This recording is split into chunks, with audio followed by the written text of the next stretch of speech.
good morning or good afternoon. Good afternoon, thank you. I'm Huamei, Associate Professor at Faculty of Education, Fraser University. Apparently, I wanted to welcome you all. Thank you for your interest in this event, and thank you all for coming and for your patience. And we're a little bit chaotic than I would have liked to be. I'm a first-time organizer, so I was not expecting perfection, and we are far from perfect. And I think the most important is for us to come together, under the same roof, and to explore the past and the present, and to visualize the future. I want to acknowledge that we are on the unceded, traditional and ancestral territory of the Siegl people. Unceded meaning they never give the land away, never relinquished in any way. And for me, it's important that I am.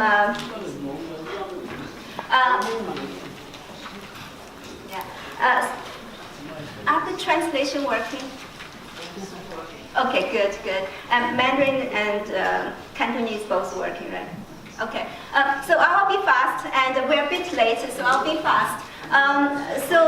To me, as a first generation immigrant to Canada, it's important for me to know that I came to a settlers society, but I will try my best to learn about the history of the land, of the city, and of the people, so that I do not participate in perpetuating the inequalities against the indigenous people who have lived in this land, on this land for thousands of years. And this event is based on this idea. In fact, it started very small. I just wanted to show some films that I came across in the past 2 years what I learned about the history. I wanted to share with my own students in my class.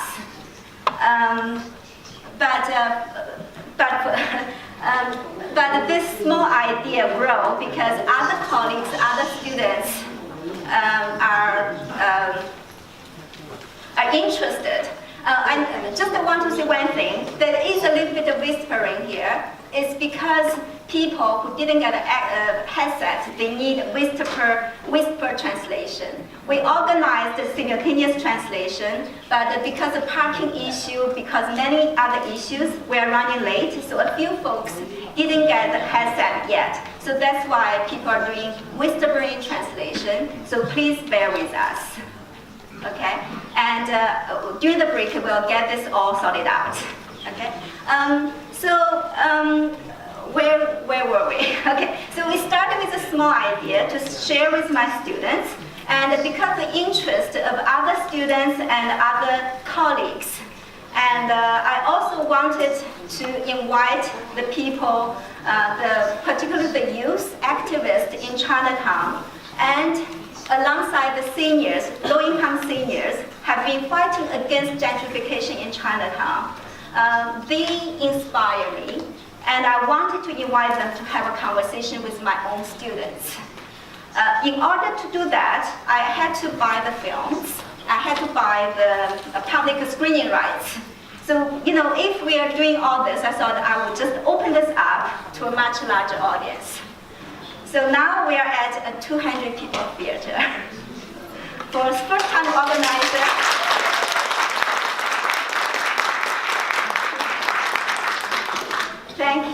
Thank you. I'm really grateful for having you here and to be interested. As I said, we are far from perfect, but we thought we want to put something meaningful that we can work with. That's our biggest ambition. So I wanted to acknowledge the people who came, everybody, thank you for coming, but also there are people, the 3 films tell the history of indigenous Chinese and the Black community in Vancouver, and the members of these communities are among us, including the folk at the front from the Chinatown Concern Group, Chinatown Action Group, and so on, and also our invited guests and our panelists, including 10 people, and the 10, including 2 filmmakers. The first film, because you pick a date, you thought it was perfect, and then we found out our date actually clashed with the film festival in Seattle. So the Grant family and the first film's producer and the director actually were having their film festival last night in Seattle. So the lead producer, Sarah Ling, made a commitment to come to us by 3 o'clock in time for panelists. And we don't know if there's any other surprises or not. I cannot tell you because, we know it snowed the day before. Okay. So we have the panelists from the films, and Melinda, the second film producer and the director, and her daughter among us, and the Chinatown Concert Groups, Action Groups, and the Hogan's Alley Group there, and also Carnegie Action, Community Action Projects, and several others, and Irvis over there. So we have a panelist who will join us after the break. After the filming. Now let me get to the practical issues before we do the filming. So there are washrooms, that's important. Washrooms on both sides of each floor, but only on first floor, second floor, and 7th floor. And you can take an elevator on the other side if people need.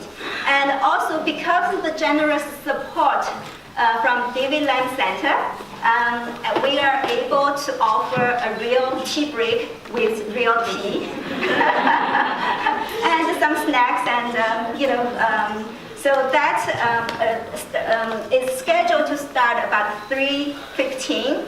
We are running a bit late, and we will see how time goes. And there's anything else? And I need to thank my volunteers who have helped so much with designing a poster and Eventbrite and the program. And I won't mention the names because there's a huge number of them, and also it's mostly my graduate students, my students. None of us are professionals, so we're complete amateur, and we make mistakes. Feel free to make mistakes, and we learn from our mistakes. Okay, and on that note, I will just ask the director of David Lam Center, Michael Hathaway, to say a few words, then we can start. Thank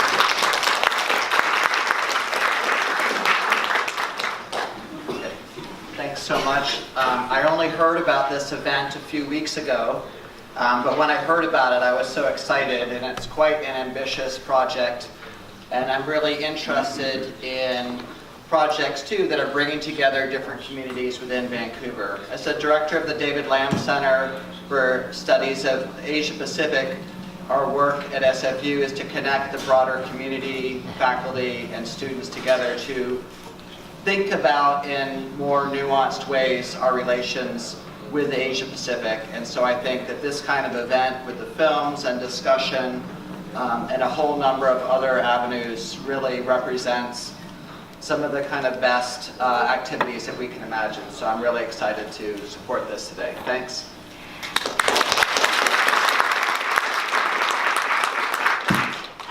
Michael, actually I just met him about 10 minutes ago, and he already offered me several $1,000s.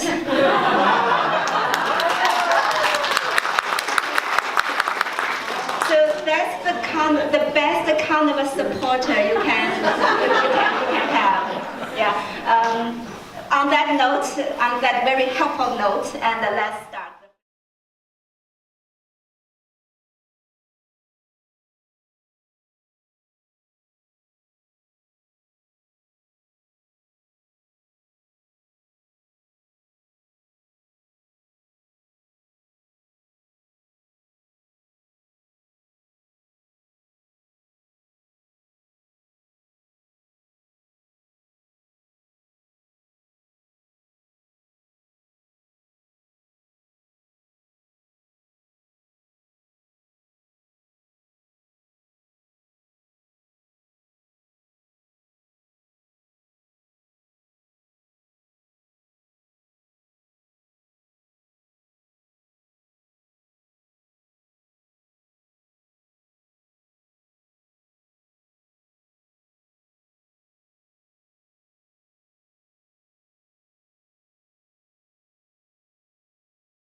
Co-facilitator, yeah, and I'm just so happy I have Dolores, and she's a colleague I respect both as a scholar and as a person. I'm just thrilled to have her. That's from the bottom of my heart, I would say.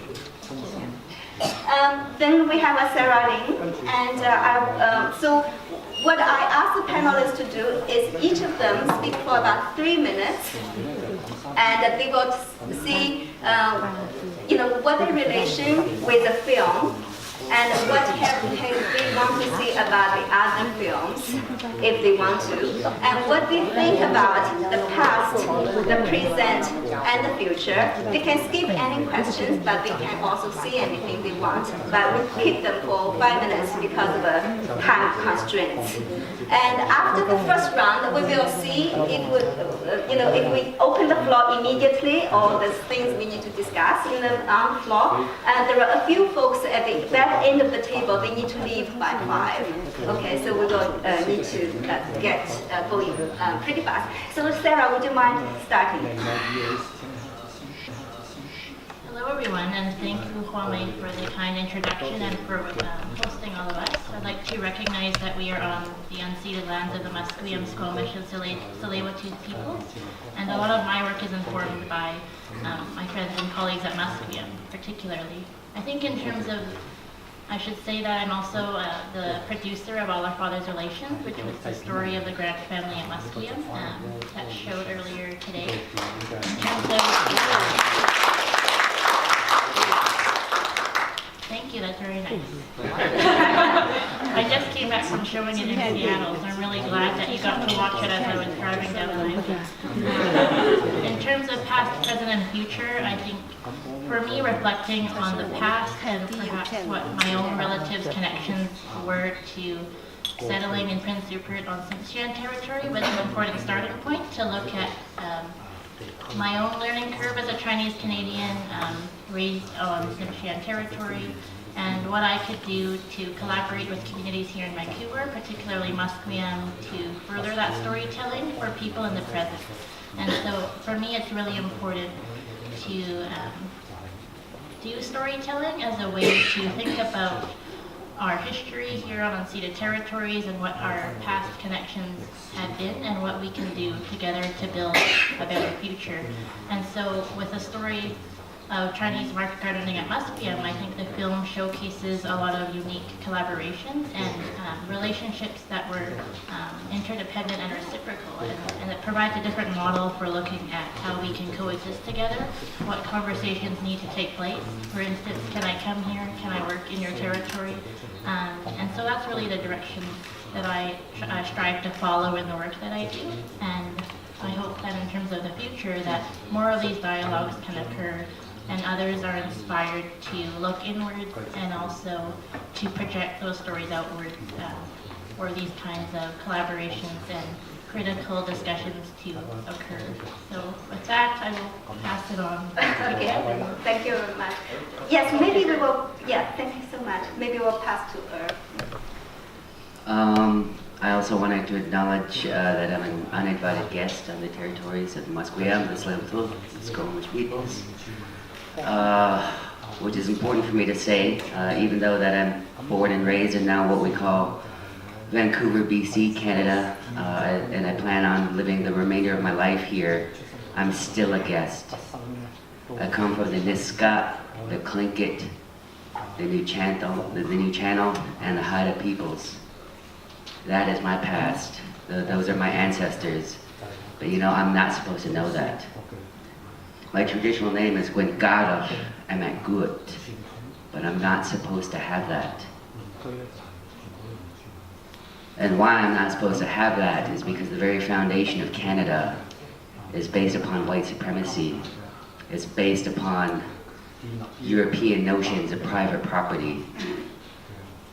And, you know, on an institutional level, Canada has never been unified. And I don't think it ever will be, because even to this day, Canada finds its identity by excluding people that it doesn't feel should belong. And we could see that in the rhetoric surrounding foreign investment, foreign capital as being a bad thing. That's a complete perversion of history. Because when we talk about a capitalist system, we're talking about a completely different, and we're talking about a completely foreign system to these lands. So therefore, all capital is foreign. All European notions of property ownership, all European notions of rights, those are all foreign. And you know, it's funny that some of my friends here and some of my friends in the audience, they get chastised for not knowing proper English from Canadians, so-called Canadians, saying, you know, when you come into a country, it's, you know, it's polite to learn the language before you start traversing the land. It's, well, you know, I'm pretty certain I'm speaking English right now, not Huamei or any of the other language families here. So again, it's a complete perversion of this history. But you know what I'm saying, I'm talking about the institutional level. Canada has never been united, and it never will be so long as the Indian Act is a thing, so long as developers look for the privileged few. And when I talk about white supremacy, I'm not talking about color of skin. Race is a social construct. White supremacy, it's an outlook of life. It's a manner of dehumanizing anybody who doesn't believe in a patriarchal, capitalist, resource extractionist, rapacious economy. But you know, the very first film, it showed that on the people level, on the human level, that there are people that Canada can get along, or so-called Canadians can get along, and these histories are hidden. You know, Chinatown is only a thing because people of Chinese descent weren't allowed to live in Shaughnessy, Kitsilano, British properties, and those laws are still in those housing covenants. And I'm aware of my time right now. Yes. But you know, thank you. but you know, so in my mind, you know, we're not going to reform our way out of this. We're not going to elect a right official or the right official, a new city council to get rid of these social ills that are manufactured by men, by people.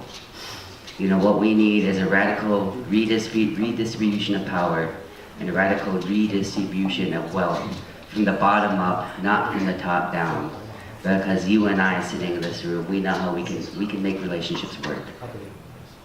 Change doesn't come from politicians, change comes from people.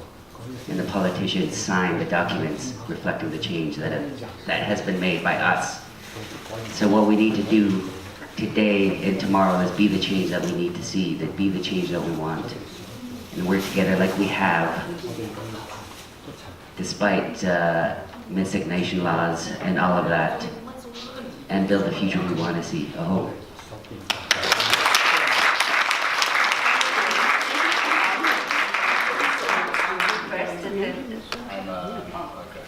Yeah. King-Mong, Executive Director of Kwok Foundation, one of its co-founders. I'm here just on behalf of Painted Red for Alaska, but I'll give my time up to Audrey here.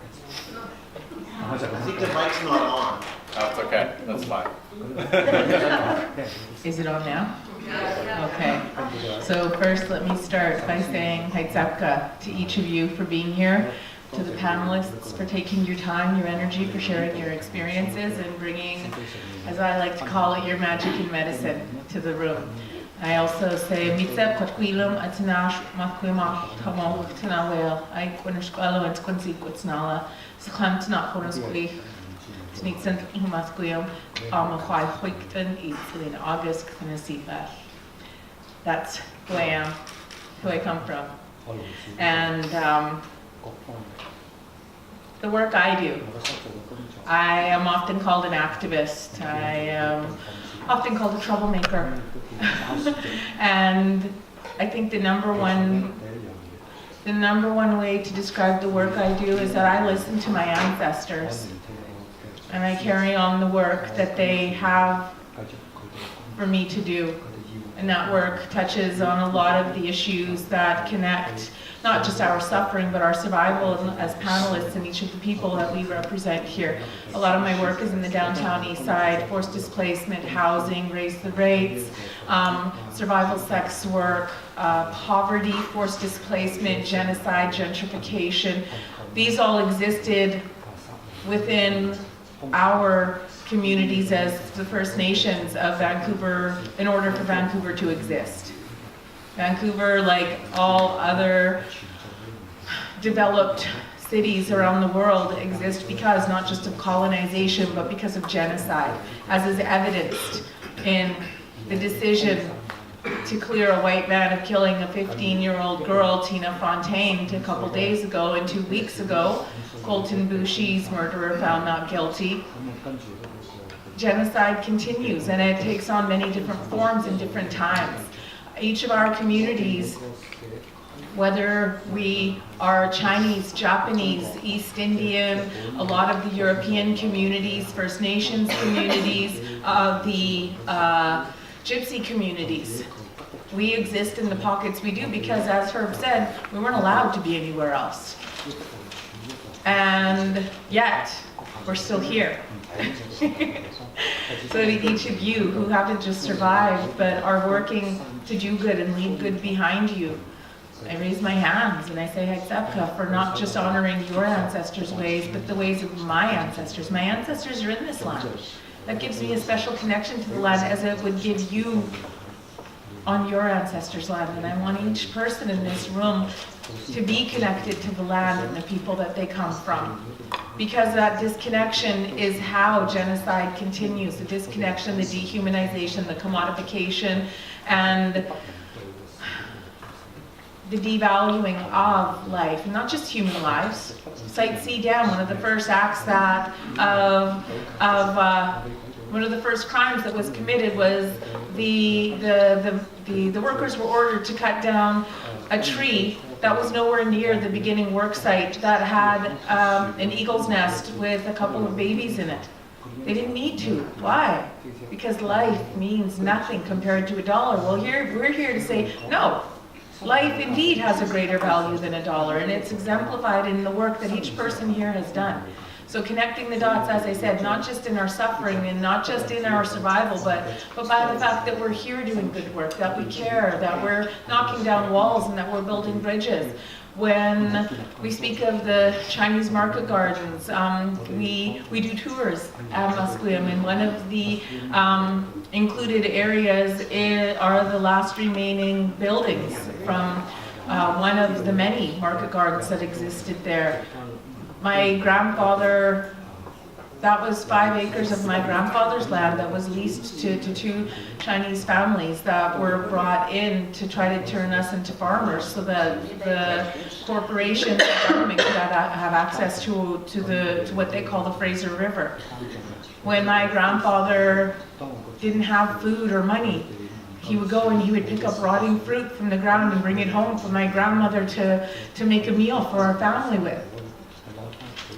the farmers would see this and they would bring him out boxes and bags of food, knowing that they had so little for themselves and that their families were suffering. My grandfather was reluctant to take it, and the farmers insisted, take it, because they knew what it was like to be humbled in that way. They did what they could to take care of and support each other. There's something beautiful in that, but I don't want to keep finding beauty in tragedy. I want to keep finding beauty in us holding each other up, in us rising together, in us healing together, and doing that in the ways that my ancestors did. Whatever land you're on, follow their laws, not the laws of the Canadian government. The Canadian government is the same one who sent the Chinese, who sent the Chinese men out there for the railroad to exist. What are the stats? There's, for every mile of railroad, it's a Chinese man's life. This is not acceptable. And we need to find ways to unite, to heal, and to rise together to ensure that we all benefit. Peace, justice, and safety for all. That's where I come from, and I think that that's a foundation for a lot of the work that we all do. So again, I say accept to each of you for being here, to the organizers, to the building, and for the many volunteers. Thank you. Thank you.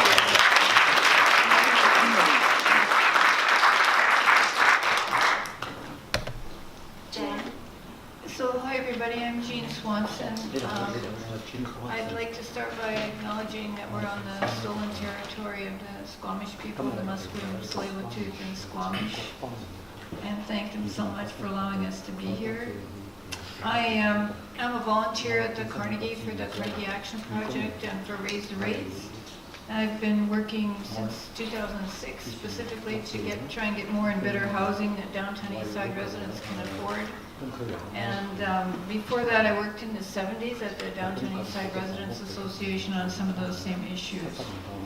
So there's actually, we always talk about the 5 displacements in the downtown east side, and if we would have had, there was another movie that would fit in perfectly with this series, The Right to Remain by Jeff Masuda, about the Japanese internment. Anyway, so the first displacement was the settlers stole the indigenous land. Then the Japanese Canadians living on Powell Street were put in prison during the war. Then the people were pushed out of Hogan's Alley and Chinatown, and now the developers are pushing out indigenous and Chinese and generally low-income people out of the downtown east side and Chinatown. But the thing about the downtown east side is it has a beautiful history of fighting back. Stopping the freeways from displacing even more Strathcona residents, getting the first safe injection site. When the Carnegie Action Project did a community vision back in 2010, the people that we interviewed, 1,200 of them, said that one of the assets of the downtown east side community is that people fight for justice. And that's what folks are doing now in the fight for 105 Kiefer and the fight for Hogan's Alley. We're trying to unite all the different groups to get those places for low-income people and racialized people that need decent housing. The Women's Center got one new modular housing building now for Indigenous women and children. And we're still trying to all work together in Our Homes Can't Wait to try and get 10 sites for social housing in the downtown east side and to try and get 58 West Hastings to be 100% welfare pension rate housing. So for the future, how can we give back the land or compensate the Indigenous people for it, and how can we ensure that no one is displaced? I think we have to take housing out of the market by taxing the rich and getting enough money to build lots of beautiful social housing controlled by residents like they have in Vienna. Into the future too, I think the survivors totem pole at Pigeon Park and the amazing process that got it carved and erected in Pigeon Park is an example of how we can move forward. I found this quote from Bernie Williams in the Georgia Strait. She said I could read it to you guys today. It's about how many of you have seen the pole at Pigeon Park? Yeah. The pole is for everybody. It represents the resilience of everyone who has faced racism, colonialism, sexism, LGBTQ bashing, gentrification, and more. These things have really affected the whole community. We want to let people that are moving into this area know that this is a great community, that we're still part of it, and we're not going away, is what she said. And then at the bottom, there's a carved, the last stanza of a poem that my late partner Sandy Cameron wrote. Sing your song, friend, tell your story. The map we inherited isn't any good. The old roads mislead. We need a new map. And so don't forget the rally tomorrow at 11 o'clock at 1111 West Georgia. We're still fighting for 105. Keep it.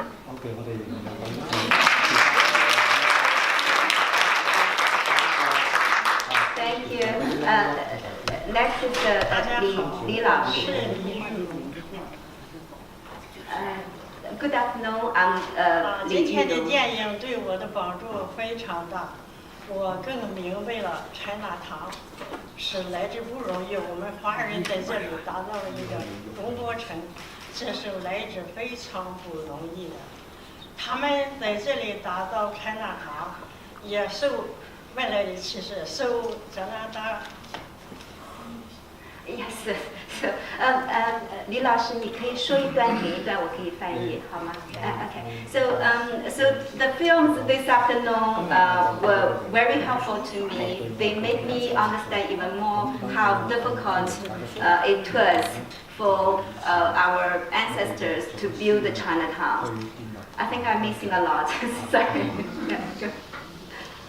我更明白了这个Chinatown是来之不容易。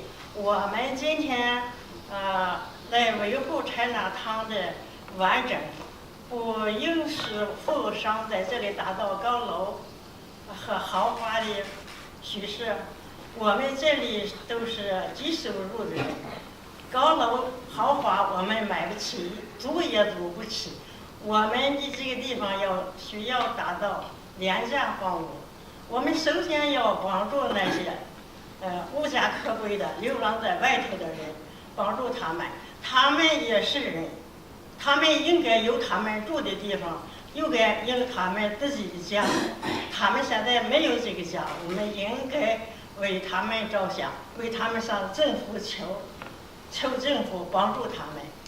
再一个，通过这个电影看，我们华人在这里也是非常受歧视的。但是原住民呢，比我们还受歧视。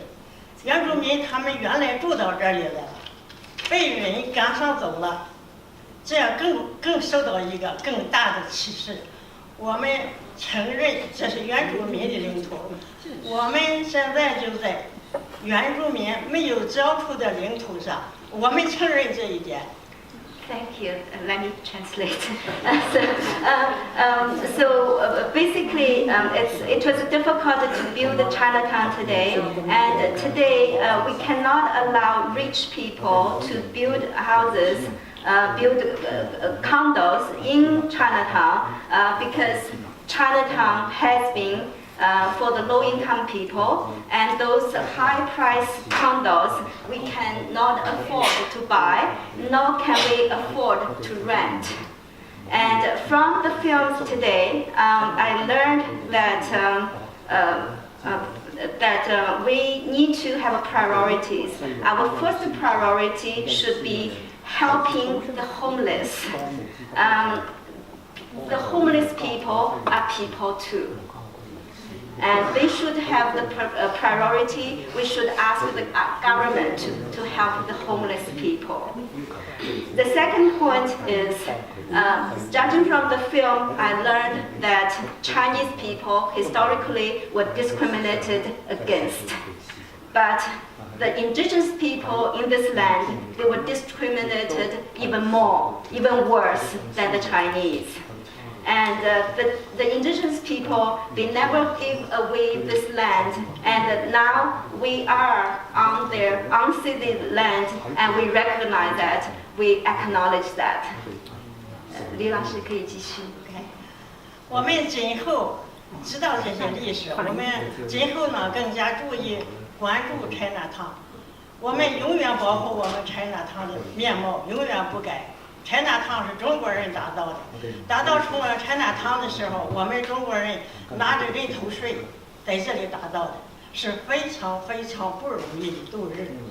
所以今天呢，我们有今天有我们的原住民，我们的各族人民，我们的多元文化的大团结，我们把我们的苦处诉出来，我们都互相帮助，互相爱护，我们一定要把我们的心里的苦说出来，让人人都知道不公道的事情，我们要让它公道，这是不公道的事情。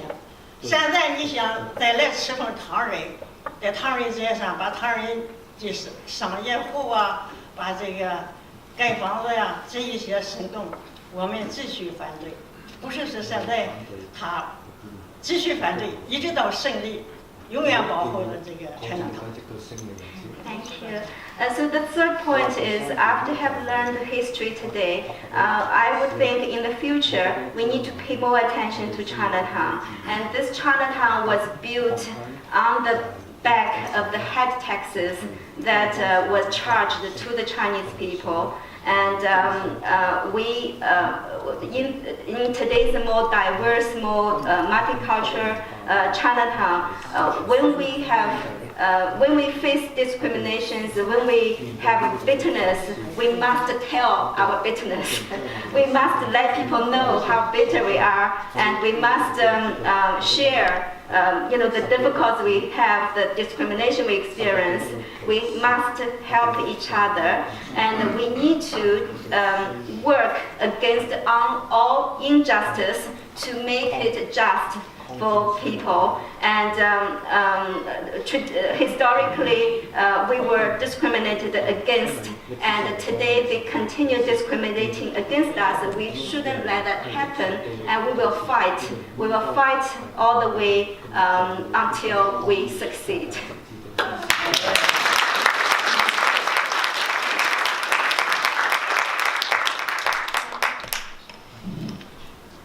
Hello. Thank you for inviting me to be part of this conversation.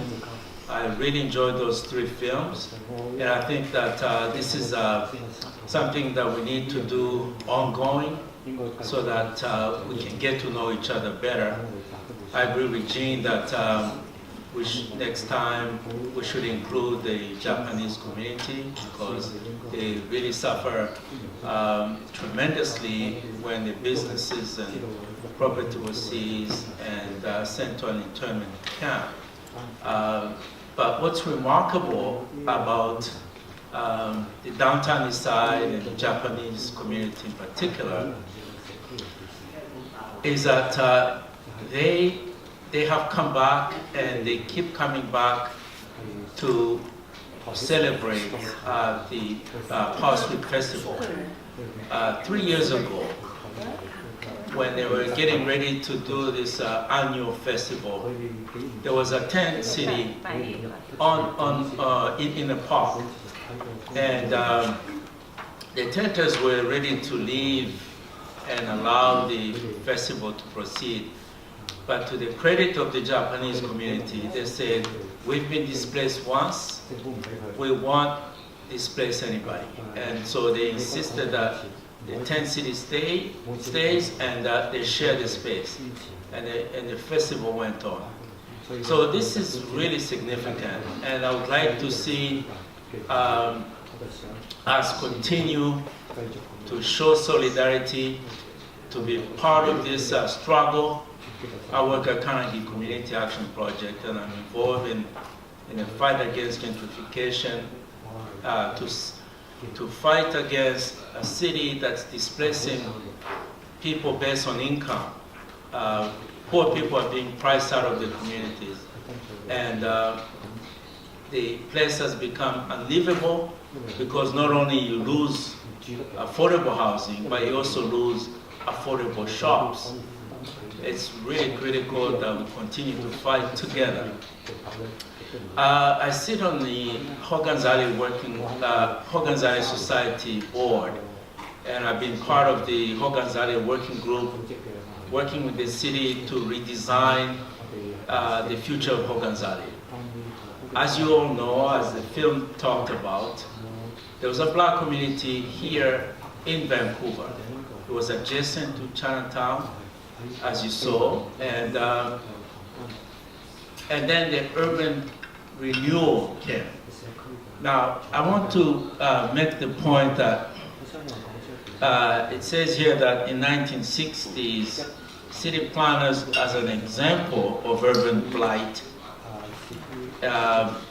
let's talk about blight. This blight they talk about was not it was a result of a plan to remove poor people, poor black people from the community. It was targeted to remove a segment of the Vancouver population because they didn't want them to be there.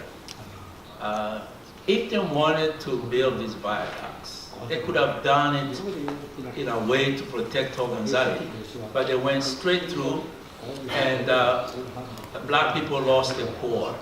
When Hogan's Alley was destroyed, black people lost their homes.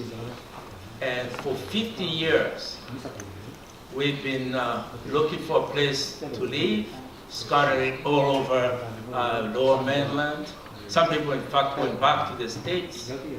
And so when in 2015, the city announced that they were considering actually, and we as in the black community saw an opportunity to bring back this lost community. And we've been working hard, and I was pleased to see that the Northeast Falls Creek Area Plan was passed. So now we're going to start working on rezoning, and hopefully we'll bring back the community. We're asking for three things. We're asking for housing, and I'm talking affordable housing. We're not talking about condos here. We're talking about housing that people can afford. We also want a cultural center, because without a cultural center, we have no place to program our activities. So they give us the shortest month of the year, and they say, hey, black people, you have February, you have 28 days, go ahead and program. So we scramble, and we never have enough. We always have more than enough. And so with this cultural center, we hope that you can come, enjoy concerts, learn languages, be part of festivals, and so on and so forth. It's very exciting. We also want retail. Thank you, Lama. And sorry. Sorry. There you go. Thank you for inviting me.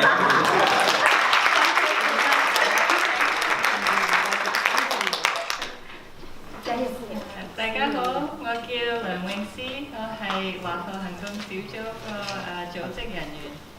Hi everyone, my name is Jannie Leung in English. I'm with the Chinatown Action Group. I'm a community organizer.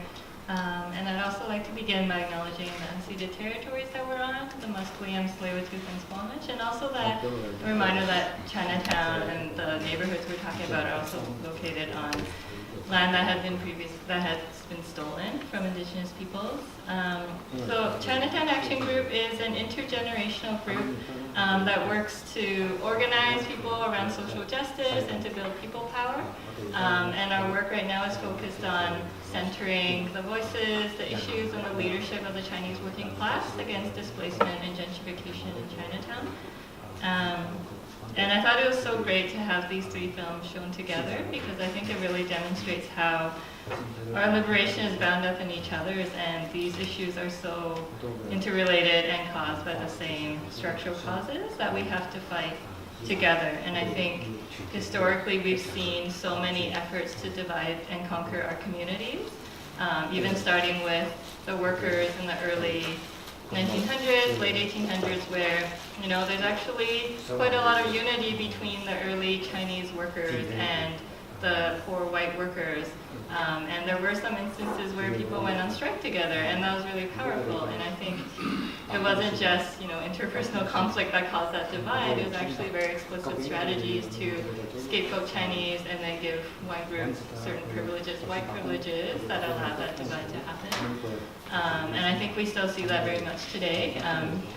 In Chinatown, on the Yantianese side, around Hogan's Alley, we've seen many efforts to divide us because there's not enough resources, right? So we end up with groups fighting each other for very limited resources, but I feel like my experiences organizing in this neighborhood is just amazing solidarity and support of each other, and people putting their bodies on the line, which has to happen, right, for each other. And I think some of the most heartfelt moments I've had is just seeing, despite differences in language, differences in culture, even if people aren't able to communicate with each other very easily, you see, for 58 West Hastings, we did a paint-in, and we had our Chinatown elders there, we had Indigenous people there, we had white people there, we had, it was just a community effort where we've seen when the tent city got evicted, everyone came together and marched together, and same thing of how we've gone to City Hall and fought for 105 Keeper, and we've had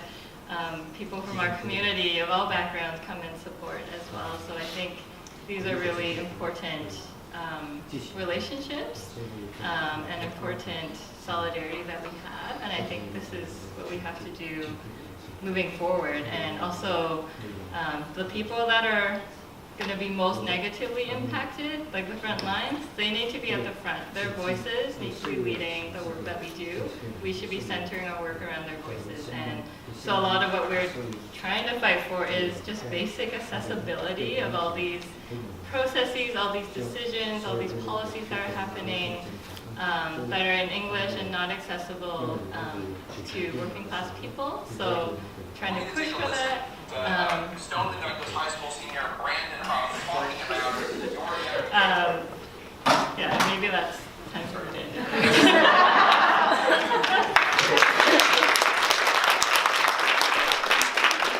Thank you. I just want to add that Jannie is the most soft-spoken, but the committee organizer, but she actually was, she was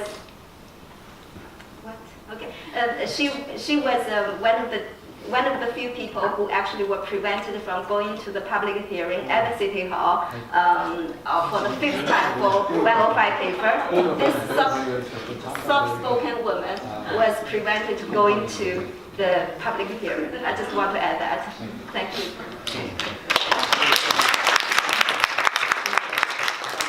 Hi everyone, my name is King-Mong, and I'm a community organizer of China Action Group Concern Group, and what I hope to see for the future and what we're doing right now is building a society even beyond Chinatown where working class people are the center of it, and how that is linked critically to for us to be in solidarity with Indigenous people on the ceded lands and of the Musqueam and Swanson Wave 2 on which we're on. I apologize, I have to run for work, so any questions, do direct to members of Action Group Concern that are here or get in touch with us. Thank you. Thank you, King-Mong, and I'm so sorry, I think we were running late, so we actually wanted to have you first, and somehow it ended up being the last. I'm Melinda Friedman. I'm the producer director of the middle film, the short one, Return to Hogan Valley. And thank you very much for including it. I think it was great to sort of put it in with the Chinatown focused one and the first one, which also was fascinating to me, all my family, all my relations, all my father's relations. I should get it right. One thing that I noticed when I was making the film was two things really that I noticed. One was that all the people that I spoke to when I was doing the research for it had great memories and were really eager to share them. And they showed me photographs, and they talked about the streets, and they talked about the stores, and they talked about their friends, and the school, and the church. And the other thing that I noticed was that most people who I talked to who were not part of the film had never heard of it. And it was really this disconnect, that there was this sort of all these memories that had happened in this neighborhood, and now they were gone. The people who never heard of it. So I just couldn't help but wonder, where did these all go? How did this happen? That this community had uprooted and had been uprooted and moved, and there was nothing left. People who walked those streets, like myself, before I had heard about the neighborhood, had no idea. And it really strikes me as sort of a really good cautionary tale going forward for the likes of Chinatown and the rest of Vancouver as they try to protect their heritage in the face of development. So I'm going to leave it there because I'd like to have some time for the audience, obviously, to talk. Thank you very much. I'm aware that Kevin, you didn't have a lot of time to see. Do you want to say a few words? Or? No, it's okay. I'm happy to have the audience have questions. So. Yeah. Should we? First of all, I'm very sorry we were running so late, and so now it's we basically only have 6 minutes before 5. So I would say maybe we can.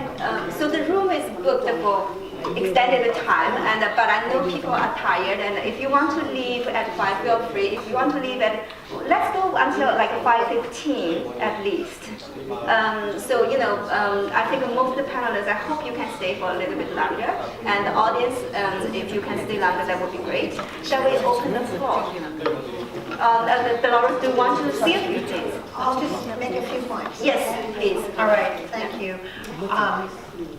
First of all, I was hard-pressed as I was listening to everybody make their way through the panelists, because many of the points I wanted to raise, you raised. And so, but one of the themes that emerged for me from among the panelists, as well as within the film, I'll make it the title right, Painted Red, was a closing statement that called for building solidarity among people of color. And then that resurfaced again among panelists in terms of something that was absolutely essential to come together. And I thought that in the first film, All Our Father's Relations, I was struck by the fact that while in both instances, in terms of the Chinese and then ultimately the marriage with Musqueam people, that as it states on the brochure, the Grant family and their story reveals the shared struggles of migrants and indigenous people today and in the past, and yet the Musqueam people, as they were portrayed, were very welcoming of the Chinese on the territory adjacent to them. And when the Grant family went to China, they were welcomed there as well. And it suggests, I think, what's possible when we just get down to who we are as individuals. And that, I guess I would pose a question about how we might do that, mindful that some people have already mentioned this, in terms of how we can support each other in the various issues that are so pervasive in the second two films. And then I just have to comment on Audrey's speaking to what's going on currently now among indigenous peoples, and that is most recently in the news, the Colton Bushey outcome, the not guilty verdict, as well as the one for Tina Fontaine, and how horrific those outcomes are, and how we need to re-examine Canada's justice system. That goes well beyond the articles that have been written in the newspaper that I think in many cases miss some underpinning issues that are all about the issues we're discussing today. And so I was pleased to hear that, but I'd also like to see more support among peoples of color for each other's issues, with the outcome more likely that we can be supportive of each other. So I'll leave it at that and open it up, Huamei. Okay, great. Thank you very much, Dolores.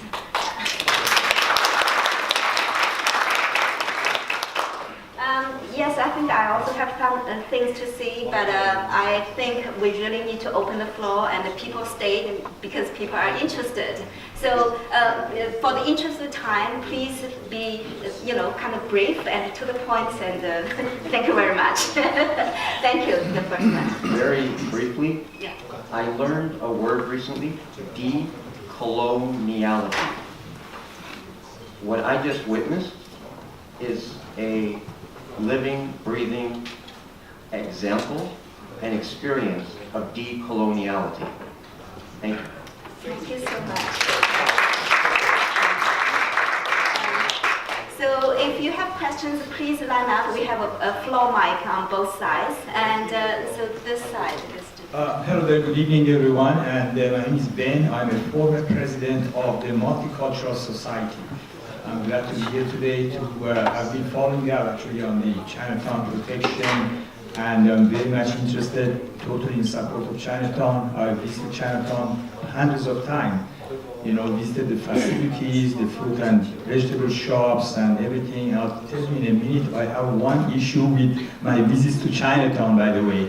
So, you know, notwithstanding all the grievances and issues from the past, that some of them are even dragging today to the present, you know, still I am proud that Canada has been recognized or perceived to be, you know, a model society for inclusion, for the settlement of immigrants and the treatment of immigrants and integration of immigrants.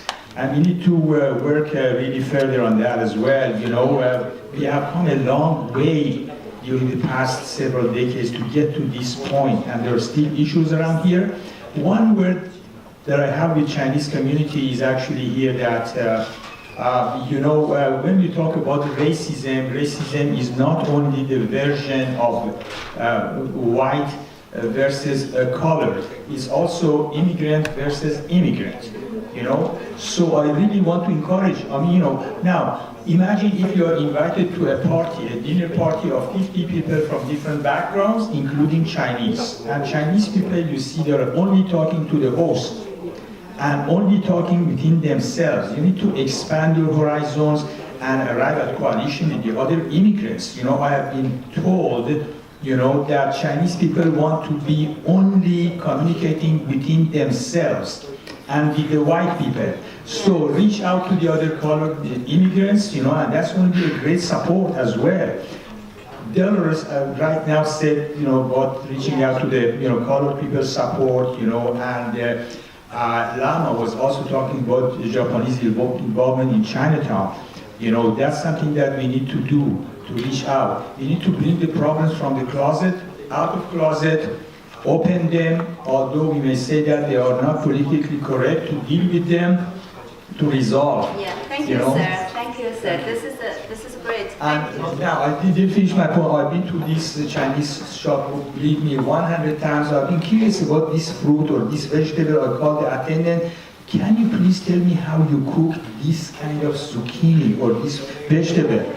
And they totally ignored. I asked the customers. This is great. You know, thank you for your contribution and your point of we need to, you know, examine our own biases, and there are biases, immigrants against the immigrants. That's very common. I take that point. I think that's great. But I do want us to think about not to generalize. I think, you know, when you see all Chinese people just want to stick together, I think that's a stereotyping, and I would not really, you know, I think we need to be more thoughtful about that. Okay? Yeah. And also, so there are, before, I do want to make one point that we have a 95-year-old lady among us. Can you introduce her? Let's go. Annie, you will be the next.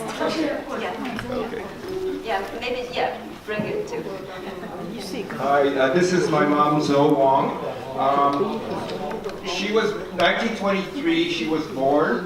That year was Chinese New Year's. So her birthday is also. She's a Chinese New Year's baby. She's part of the Yip Sang family, and so 3 generations in the neighborhood.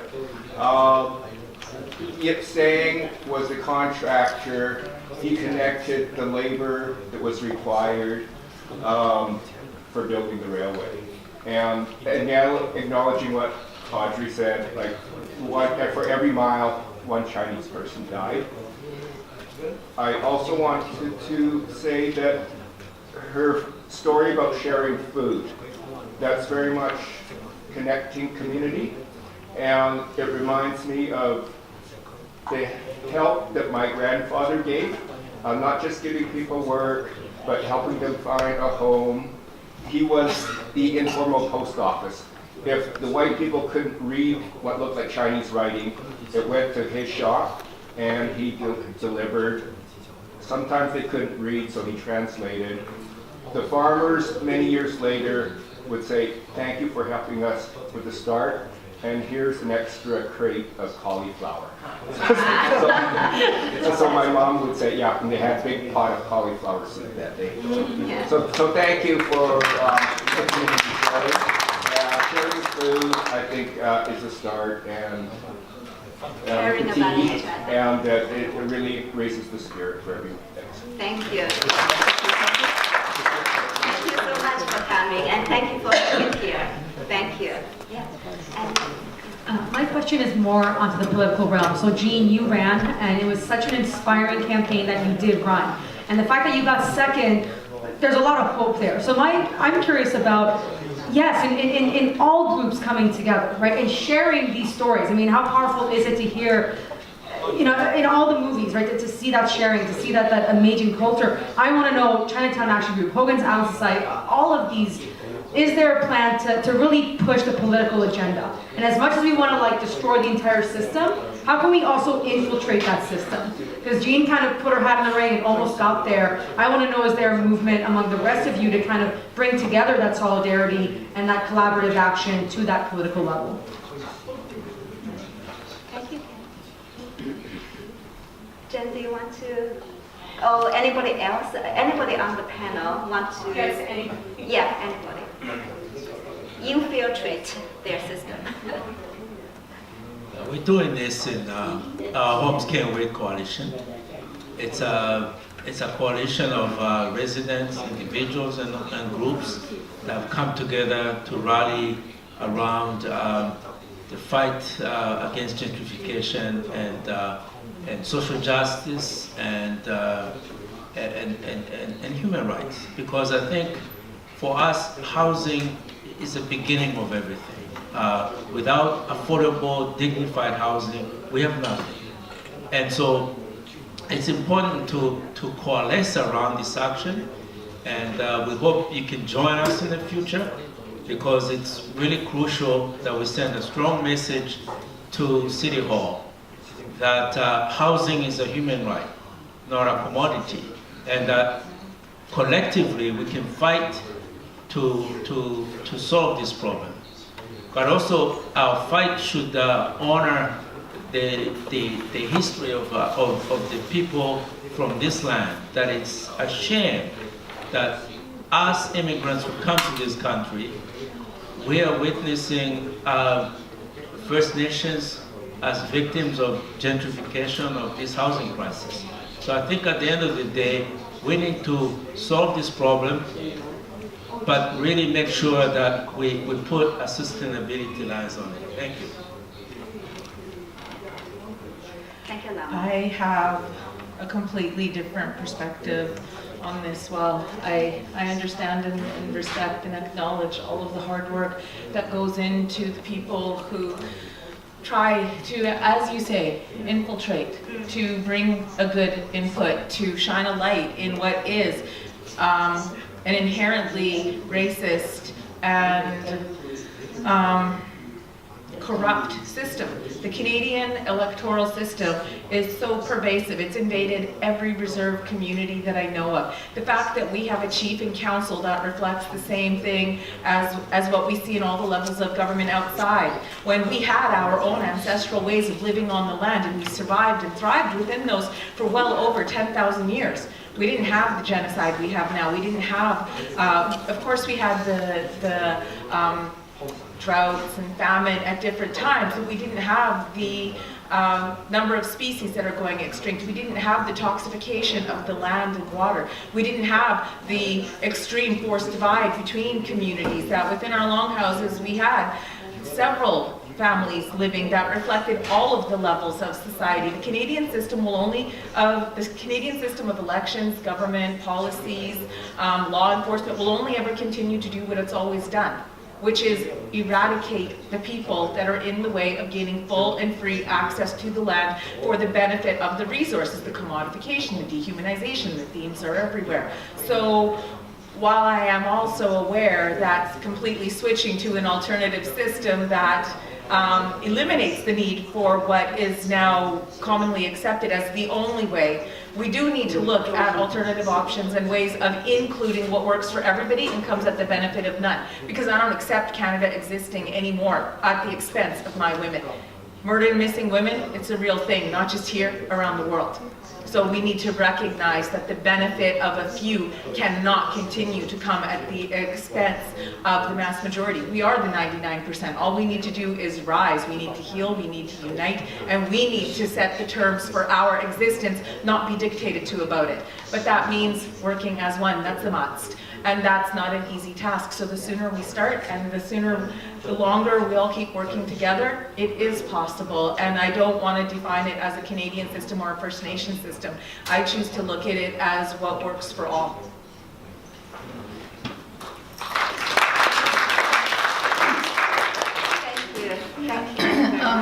One of the things that I realized when I was running in the campaign in October was, well, I knew it to begin with, but just being in the thick of the campaign, there was a lot of stuff that I realized about how the little details of alleged democracy that shows how it isn't really democracy.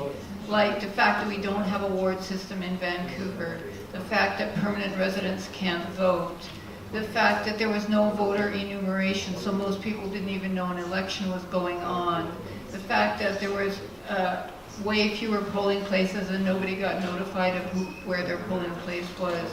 The fact that some people need a ride to the polls and they don't have a car or can't get there to the poll. So there's a whole host of things about alleged democracy that aren't democratic and that systematically exclude the voices of the working class, as people here were saying. Theoretically, it would be possible if we got enough people on the same wavelengths to change those rules. But I don't know. Maybe we can give it a whirl.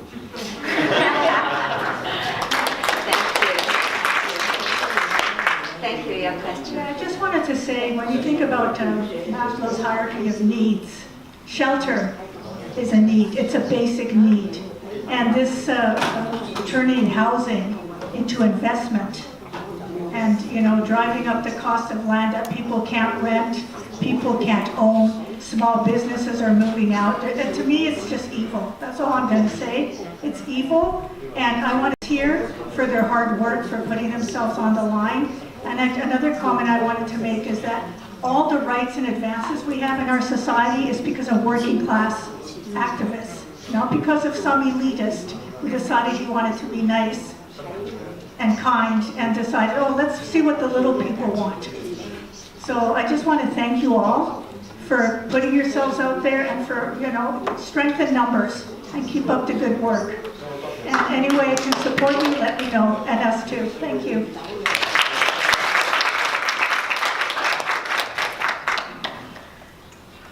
I think that's important for us to have all of you here, and I'm really grateful that you responded to this event and you came. Any other comments people would like to make? Any other questions? We have students. In addressing the last very kind and honest sharing, that this is something that as a person whose ancestors are in this land, I am so keenly aware of, and it actually hurts my heart that even though this is the land, and I say it again and again because I feel it, and it's what motivates me, that my ancestors, our homes, our belongings, our sacred spaces, our burials, where we gathered our food, where we gathered our berries, where did the women go after they had their babies, where did we go to take care of ourselves in the wintertime for our spiritual practices?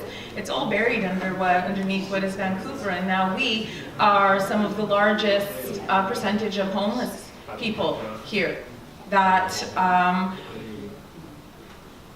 we can't afford to rent on our lands, never mind own land. here that, as has been mentioned, this land was stolen, occupied, desecrated. How many, over 200 years ago, the displacement started then. And this is not, again, not unique to Vancouver. All around the world, in every single city, village, I hear from people talking about how their language and their culture is slipping away, and how much that hurts them, and that we had homes, not investments. I don't care about a 15% tax for people who don't live in a home here. We have people who don't have homes. We have people literally dying in these streets every day. And I come back again to, how did my people manage things here? We didn't have homelessness. If a person was banished, they had to go and take care of themselves, but that was a pretty extreme measure. So coming together, working together, recognizing that we have methods and ways of moving forward as a united front and taking care of each other so that our basic needs are taken care of, and then we can all thrive.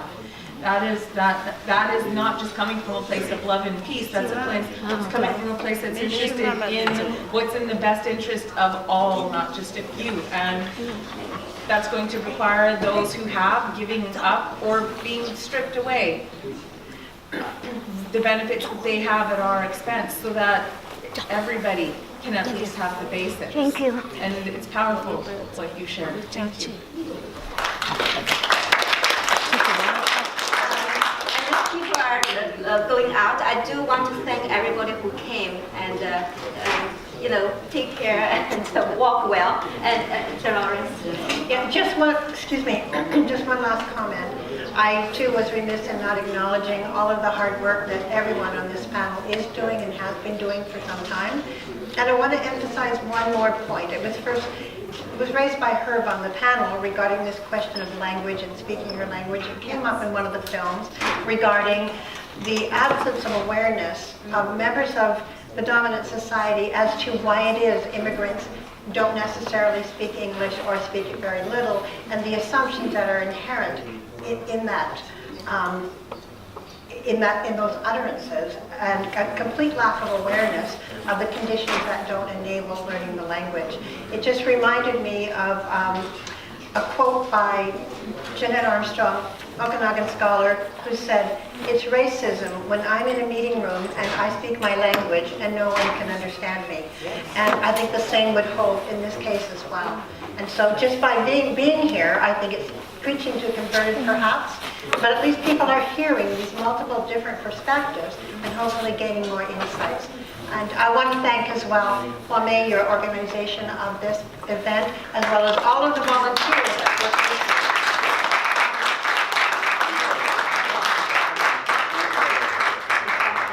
Yeah. Thank the translator. Yeah. Oh yes, and the translator.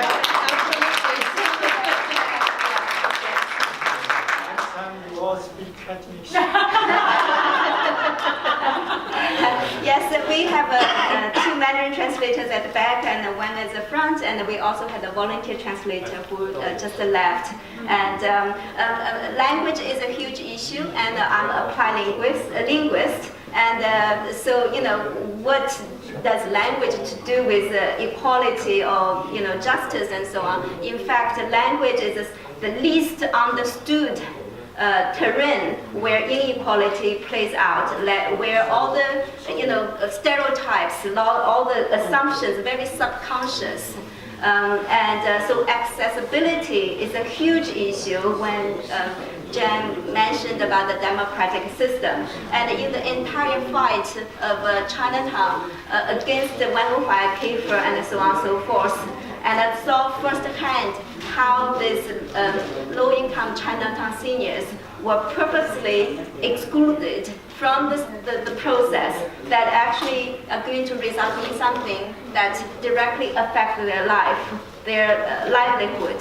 And so that's why the Chinatown Concern Group and the Chinatown Action Group, these youth, they are working with the seniors to help them to to translate. So that's why the city was not providing translation for seniors to participate. The city was, not sending appropriate notices and so on. And when people went to these meetings, the city not only not providing interpretation, but accuse youth who were whisper translating for the seniors as disturbing the meeting, and they wanted to evacuate this youth and the senior. That was just outrageous, and that was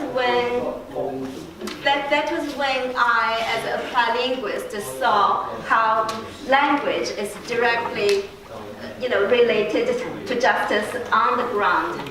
And some of the issues were mentioned in the films, and I do recognize that there are a lot of, our communities are multiracial, our communities are multi-layered. I use layered very deliberately. There's class differences. Not all Chinese people are rich people buying up British, properties or something. There are people sitting among us today, and people been fighting for just having a place to rent, for having a roof over their head, so they wouldn't go homeless.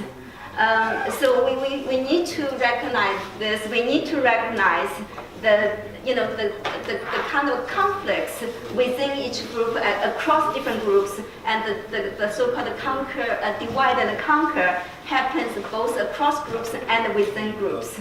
So this kind of awareness, this kind of where do we go? How do we recognize that? How do we work together? How do we unite? How do we visualize a shared future together?